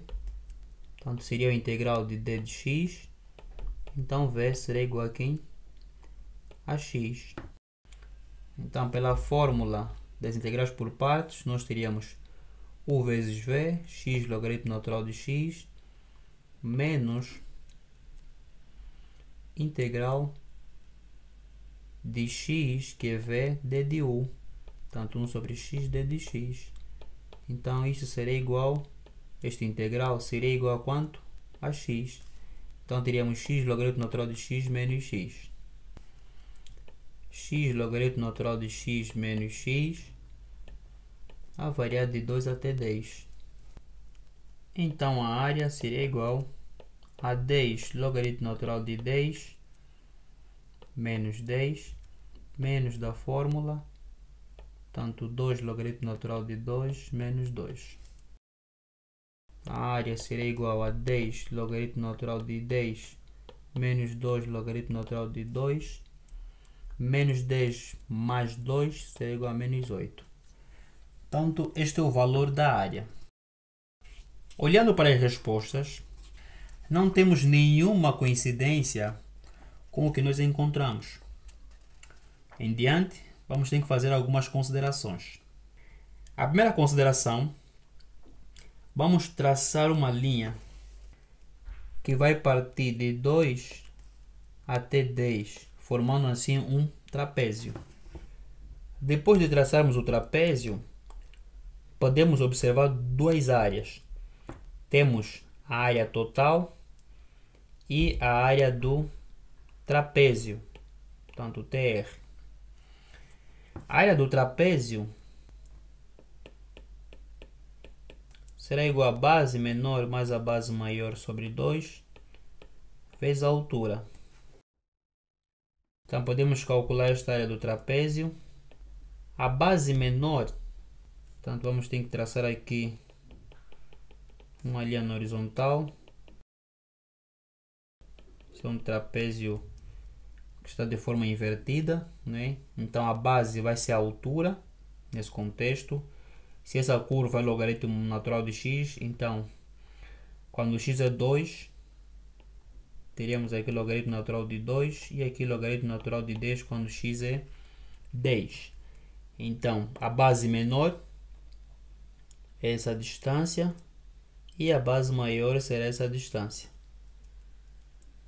Teríamos logaritmo natural de 2 mais logaritmo natural de 10, que divide por 2 vezes a altura. A altura do trapézio, nesse contexto, será 10 menos 2. 10 menos 2 é igual a 8. Então, isto será igual logaritmo de 2 mais logaritmo de 10. Isto é igual a logaritmo natural de 2 vezes 10, que será igual a logaritmo natural de 20. 8 por 2 é 4. Então, teríamos 4 logaritmo natural de 20. Isto será igual a logaritmo natural de 20 expoente 4. Então, posso escrever que a área do trapézio será igual ao logaritmo natural de 20, tudo isso expoente 4. Se olharmos para a linha A, ela afirma que a área total será menor ou igual que o logaritmo natural de 20 expoente 4. Este logaritmo natural de 20 expoente 4 é a área do trapézio. Quer dizer que ele está a afirmar que a área total será menor ou igual à área do trapézio. O que podemos afirmar não é que é uma consideração errada, pois se olharmos na figura, nós temos que a área do trapézio é apenas uma parte da área total. Ou seja, a área total é sempre maior que a área do trapézio, então não será menor. Daí que esta afirmação é falsa. Posso dizer que a linha A é falsa. Depois de excluirmos uma das alíneas, então já temos o caminho meio andado. Em diante, vamos fazer a seguinte consideração. Como nós temos na resposta logaritmo natural de 10, logaritmo natural de 2 e logaritmo natural de 9 fatorial, então, quando é que nós temos fatorial? Portanto, vamos supor que nós tenhamos n fatorial. O que é isso de n fatorial? N fatorial é igual a n que multiplica n menos 1, que multiplica n menos 2, até 1. Então, se eu aplicar logaritmo em ambos os membros, Isto implica que o logaritmo natural de n fatorial também será igual ao logaritmo de n, que multiplica n menos 1, até 1. E isto aqui, de acordo com a propriedade dos logaritmos, né? Logaritmo de a vezes b é igual ao logaritmo de a mais o logaritmo natural nesse contexto de b. Então, logaritmo natural de n fatorial será igual ao logaritmo natural de n mais logaritmo natural de n menos 1 mais até mais logaritmo natural de 1. Logaritmo natural de 1 é igual a 0. Então, isto será igual ao logaritmo natural de n mais logaritmo natural de n menos 1 mais até mais o logaritmo natural de 2. Por que eu faço essa consideração? Essa consideração vai me permitir ter uma ideia de que não basta apenas calcular a área do trapézio, senão aplicar um outro truque. Nesse contexto vamos aplicar a ideia de Leibniz, que vai consistir em dividir esta região de 2 até 10 por pequenos retângulos. Portanto, vamos dividir esta área por pequenos retângulos e depois calcular a área abaixo, né, da linha, portanto, que vai dividir esses retângulos, e a área acima, e depois fazer algumas comparações. Portanto, este é um exercício que tem que se fazer análises, não é? Tem que fazer algumas considerações para indicar a resposta correta. Não é um exercício que você tem que diretamente dizer que a resposta é esta. Portanto, poderás cometer um certo erro. É necessário recordar alguns conceitos teóricos.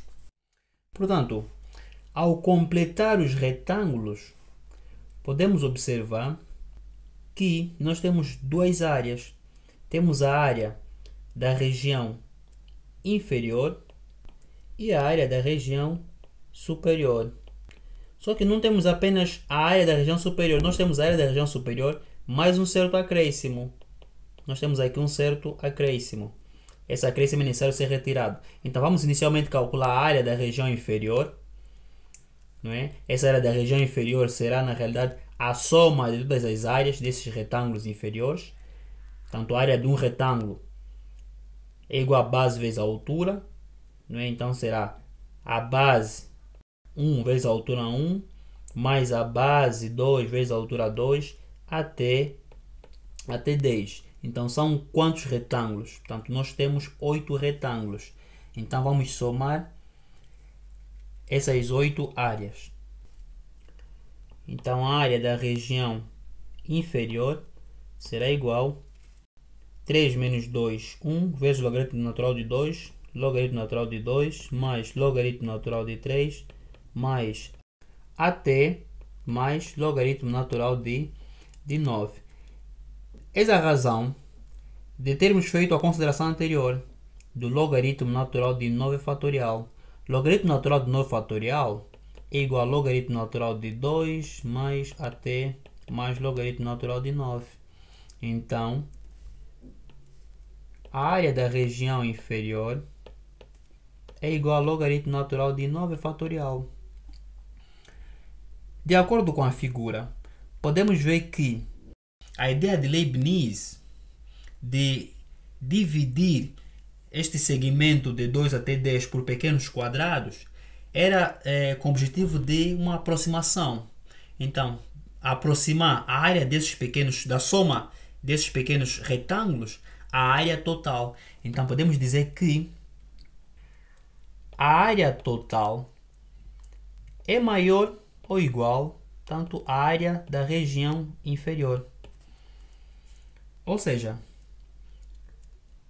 a área total será maior ou igual ao logaritmo natural de 9 fatorial. Portanto, a área da região inferior, tanto começa de 2, não é? 2, 3 até 9. O 10 faz parte, tanto da área da região superior, portanto está acima, não é? Se virmos bem, está acima da curva. Então, a área da região superior, esta área desses retângulos está aqui. Na realidade, aqui existe um acréscimo, não é? Então, vamos calcular esta área dessa região superior. Portanto, a área da região superior vai começar de 3 até 10. Portanto, a área da região superior será igual ao logaritmo natural de 3 mais logaritmo natural de 4 mais até mais logaritmo natural de 10. Esta área, uma vez que consiste no acréscimo da área total, então posso dizer que ela será maior, tanto ou igual à área total. E como a área da região superior é maior ou igual à área total, então é válida a seguinte consideração: a área total será maior ou igual à área da região inferior e a área total será menor ou igual à área da região superior. Portanto, ou seja, a área da região inferior será menor ou igual à área total e a área total será menor ou igual à área da região superior.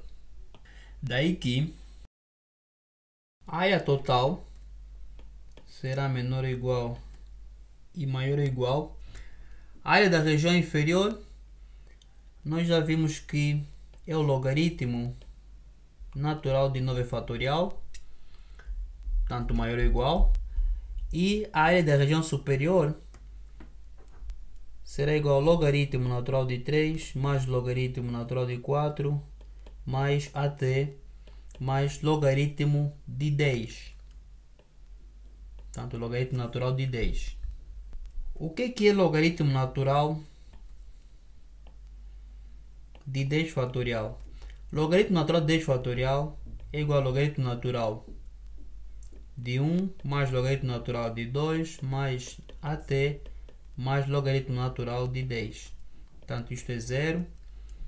Então, isso é igual ao logaritmo natural de 2 mais logaritmo natural de 3 mais até mais logaritmo natural de 10. Ou seja, o logaritmo natural de 10 fatorial menos o logaritmo natural de 2 é igual a logaritmo natural de 3 mais até mais logaritmo natural de 10. E se virmos bem, isto aqui é igual à área tanto da região superior. Tanto a área da região superior, não é igual a logaritmo natural de 10 fatorial menos logaritmo natural de 2. Então, em vez de escrever esta soma, eu escrevo simplesmente logaritmo natural de 10 fatorial menos 2. Então, logaritmo natural de 10 fatorial menos logaritmo natural de 2. Aplicando a propriedade dos logaritmos naturais, podemos trabalhar um pouquinho essa expressão.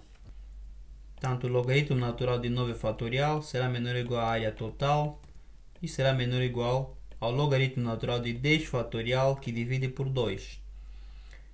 Isto será igual ao logaritmo natural de 10 vezes 9 fatorial. Portanto, 10 fatorial é igual a 10 vezes 9 fatorial, que divide por 2. Isto será igual ao logaritmo natural. 10 por 2 é 5. 5 vezes 9 fatorial. Então, logaritmo natural de 9 fatorial será menor ou igual à área total e será menor ou igual ao logaritmo natural de 5 mais logaritmo natural de 9 fatorial. O que é isso do logaritmo natural de 5? Logaritmo natural de 5 é igual a 1,61. 1,61 é menor que 2. Então, se o logaritmo natural de 5 será menor que 2, então isto implica que ou somamos os membros por logaritmo natural de 9 fatorial. Então teria que logaritmo natural de 9 fatorial mais logaritmo natural de 5 será menor que 2 mais logaritmo natural de 9 fatorial. Ou seja, se o logaritmo natural de 5 é menor que 2, então, ao somarmos logaritmo natural de 5 por logaritmo natural de 9 fatorial, esta soma também será menor que 2 mais logaritmo natural de 9 fatorial. Então, ao invés de escrever logaritmo natural de 5 mais logaritmo natural de 9 fatorial, eu posso simplesmente minorar essa expressão ou substituir essa expressão por 2 mais logaritmo natural de 9 fatorial. Então, isto implica que logaritmo natural de 9 fatorial será menor ou igual à área total e será menor ou igual a 2 mais logaritmo natural de 9 fatorial. Então, aplicando o logaritmo natural para toda a expressão, teria logaritmo natural do logaritmo natural de 9 fatorial será menor ou igual ao logaritmo natural da área total e será menor ou igual ao logaritmo natural de 2 mais logaritmo natural de 9 fatorial. Caímos numa expressão bem interessante e que coincide com uma das alíneas. Se olharmos para as respostas, podemos observar que essa resposta coincide com a linha B. Então, a resposta do nosso exercício é a linha B. Mas vamos verificar as outras alíneas. Já descartamos a linha A. Vamos verificar a linha C, D e a linha E. A linha C, ela afirma que a área total será maior ou igual ao logaritmo natural de 10 fatorial menos logaritmo natural de 2. Se virmos bem, esta afirmação é falsa, pois nós já provamos que a área total será menor ou igual ao logaritmo natural de 10 fatorial menos o logaritmo natural de 2. Nós demonstramos anteriormente que a área total será menor ou igual à área da região superior. Tanto como a região superior, nós obtivemos logaritmo natural de 3 mais até mais logaritmo natural de 10. E nós depois vimos não é que o logaritmo natural de 3 mais até mais logaritmo natural de 10 é igual ao logaritmo natural de 10 fatorial menos 2. Portanto, este é o acréscimo que nós retiramos. Então, a linha C é falsa. Então, já descartamos a linha C. A linha D, ela afirma que 1 sobre 9 fatorial será menor ou igual a Euler expoente menos A e será menor que 20 expoente menos 4. Atenção que nós já consideramos que a área total será maior ou igual ao logaritmo natural de 9 fatorial. Isto implica que 9 fatorial será menor ou igual a Euler expoente área total. Então, se eu aplicar logaritmo em ambos os membros, volto na expressão anterior. Ou seja, se elevamos os membros a menos 1, eu teria aqui 1 sobre Euler expoente área total será maior ou igual a 1 sobre 9 fatorial. Portanto, a área total é igual a 13,64. Então, Euler expoente 13,64, isto será igual a 839,029 vezes 10 expoente 3. E 9 fatorial será igual a 362,88 vezes 10 expoente 3. Como 9 fatorial é menor que Euler expoente área total, o que significa que o inverso desses valores, o inverso de 9 fatorial, será maior que o inverso do Euler expoente área total. Então quer dizer que essa afirmação aqui não é verdadeira. Então, a linha D podemos automaticamente descartar, pois ela afirma que Euler expoente menos a área total será maior ou igual a 1 sobre 9 fatorial. Isso não é verdade. Seria o inverso. Então a linha D é falsa. Vamos para a linha E. Na linha E, nós temos que logaritmo natural de 10 menos logaritmo natural de 2 será menor ou igual a A, menor ou igual a 10 logaritmo natural de 10, menos 2 logaritmo natural de 2, menos 10. Nós já calculamos o valor da área total e podemos observar que este valor é maior que 10 logaritmo natural de 10 menos 2 logaritmo natural de 2 menos 10. Portanto, se calcularmos isso e essa expressão, isto será igual a 13,64 e essa expressão será igual a 11,64. Portanto, se essa expressão é maior que esta, isso significa que a área total não será menor ou igual a essa expressão, senão maior ou igual a essa expressão. Logo, podemos até não verificar essa segunda expressão, pois a primeira expressão já não é verdadeira. Se a primeira expressão não é verdadeira, então toda essa expressão é falsa. Daí que descartamos a linha E. Como resposta, a linha B.